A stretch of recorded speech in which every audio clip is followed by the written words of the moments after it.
அங்கே கெட்டே போகாது. No bacteria. சாப்பாடெல்லாம் வந்து பெரும்பாலும் இங்கேருந்தே வந்து தயார் பண்ணி அங்கே அனுப்பிடுவாங்க. உங்களுக்கு என்ன மாதிரியான சாப்பாடு வேணுமோ அந்த சாப்பாடு எல்லாமே இருக்கும் அங்கே. இப்போ நார்மலா நம்ம சாப்பிடுற மாரி அந்த சிக்கன், ம். மட்டன் சாப்பாடு, ஆமா. சாதம், சப்பாத்தி அந்த மாரி என்ன வேணா சாப்பிடலாம்.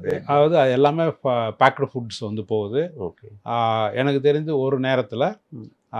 ஃபுட் ரிசர்ச் இன்ஸ்டிடியூட் டெக்னாலஜி அப்படின்ட்டு வந்து ஹைதராபாத்தில் ஒன்று இருக்குது. இந்தியன் ஃபுட் டெக்னாலஜி ரிசர்ச் இன்ஸ்டிடியூட்னு. ம்.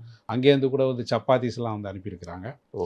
ஸோ இதெல்லாமே அங்கே வந்து போக முடியும். என்னன்னா அங்கே கெட்டே போகாது. No bacterias. ஓ! ஸோ அதனால் ஒரு பிரச்சனையும் கிடையாது. பட் அதுக்காக லோட் பண்ண முடியாது. அண்ட் அவங்க பாடி ஏற்றுக்கொள்ளக்கூடிய சாப்பாடுகள், அவங்களுக்கு can food and packed foods, அப்புறம் நட்ஸ் அண்ட் இது ஸ்பைசஸ் எல்லாமே வந்து அவங்களுக்கு இருக்கும். Okay. And water is the most precious thing அங்கே வந்து. அதனால் வந்து வாட்டர் வந்து ரொம்ப மினிமமாக யூஸ் பண்ணுற மாதிரி அவங்க ட்ரெயின் பண்ணியிருப்பாங்க. இதெல்லாமே வந்து அந்த ஸ்பேஸ் கிராஃப்டில் இருக்குது. எல்லா விதமான ஃபுட்டும் இருக்கும். வெஜிடேரியன், நான் வெஜிடேரியன் எல்லாமே. நார்மலாக அவங்க இங்கே சாப்பிடக்கூடிய அதே ஸ்பைசி, அதே டேஸ்ட்டோடு இருக்கக்கூடிய ஃபுட்டு தான் வந்து அங்கே அனுப்புவாங்க.